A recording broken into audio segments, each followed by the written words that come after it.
because the other thing I actually did want to talk to you about to have on this show, now that Charlotte is taking time off, WWE is in a position at the moment where for the last couple of years they pushed Ronda to the moon. They built the entire women's division around Ronda, Becky, and Charlotte. You know, they had the main event last year. Now all three of them are gone. And I think we're really feeling the effect of them building the division around those three now that they're gone, where no one really feels like a star in the main roster women's division. I think Bayley and Banks are doing incredible work over on SmackDown. But on Raw, like, it's Asuka's the champion, but she doesn't really feel like much of a champion at the moment because they're not giving her big definitive wins. She drew with Nia at Backlash and then only beat her because of a referee fast count. And she only beat Charlotte because Charlotte got injured. And so it doesn't really feel like they're putting a lot of behind her. Like, who could be the breakout star for Raw? Like, should we be building this division around other than Asuka, obviously? I think it should be Bianca. I think she's proven that she's widely popular, very, very talented. It almost seems like when they put the title and the Money in the Bank win on Asuka, it was just a safe choice because they knew that everyone loves Asuka no matter what. She will always, she's a worker. She's always going to put her 100% into it. But you're right. It doesn't feel like Asuka is that grand supreme champion that we should be really paying attention. And she's not getting these huge victories. It's just like, oh, well, of course she won. She's Asuka. That's what it feels like. Yeah. And I agree with you where Bayley and Sasha are doing a fantastic job on SmackDown, an absolutely fantastic job. But you're right, where it's like they build up Charlotte, Becky, and Ronda as these huge, huge hitters in the entire women's division because they were going after the Raw and SmackDown title last year. So it's the entire women's division, and it was these three. And congratulations to them for main eventing WrestleMania, the first women's main event. Fantastic. But then after that, they really dropped the ball because even after when Becky won, there was really no one for Becky. And everyone was hoping that Sasha would come back. And then she did, and she came back, and then she moved to SmackDown. But then she teamed up with Bayley, and they do have fantastic chemistry together. And Bayley as a heel is my favorite. She's so much better as a heel than she was as a face ever, on the main roster at least. I mean, when she was in NXT, fantastic baby face. But now that she's on the main roster, this heel run is just, they just work so well together. And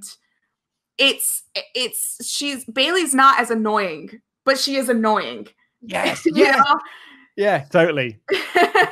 And so and that's also the thing where during the Royal Rumble, Naomi had big eyes on her, such mainstream attention on her because she came out with her natural hair, and no one's ever really seen that in wrestling. And there were so many people that saw her and that saw themselves in her, and there was such a opportunity to capitalize on Naomi, and they dropped the ball. And WWE is a company that would sell their souls just for a little bit of mainstream attention. Yeah. And they got it. They got it with that clip alone. That clip of Naomi coming into the ring got what? It's up to 10 million views right now or something on Twitter, at least. I don't know about the YouTube channel, but it's gotten a lot of attention. And they're like, oh, well, yeah, that's cool. They didn't do anything.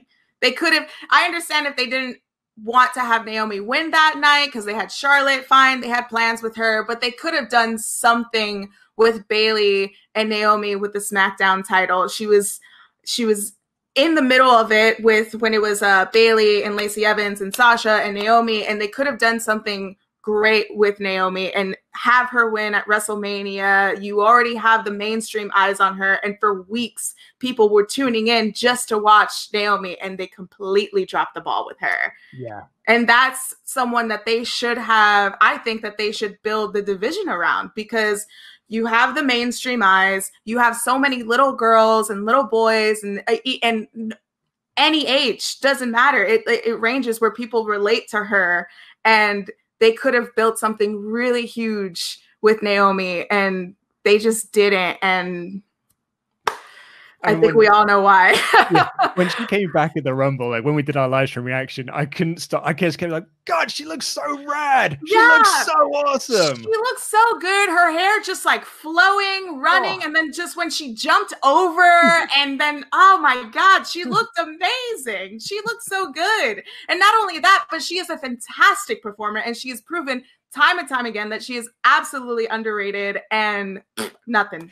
I was actually quite stunned when she was champion on SmackDown that she wasn't champion for longer because she had the belt with like the glowing stuff on it. And you're like, you know, WWE will sell their soul for some mainstream appeal. They'll also sell their soul for anything they can sell as a toy. Like I was like, well, there's a toy right there. Like that is the most toyetic belt. Right? Perfect toy. And yet they never made it. They never made a replica. And yet, but with the Fiend belt, they charged what, $4,000 for that? Where I don't know who actually bought that belt, but I'm pretty sure there would have been a ton of people if they came out with a SmackDown Glow belt. If you charge what, usually belts, replica belts are like $500. If you up it a little bit more to $800, a lot of people would have bought that belt. Yeah. So there's no excuse.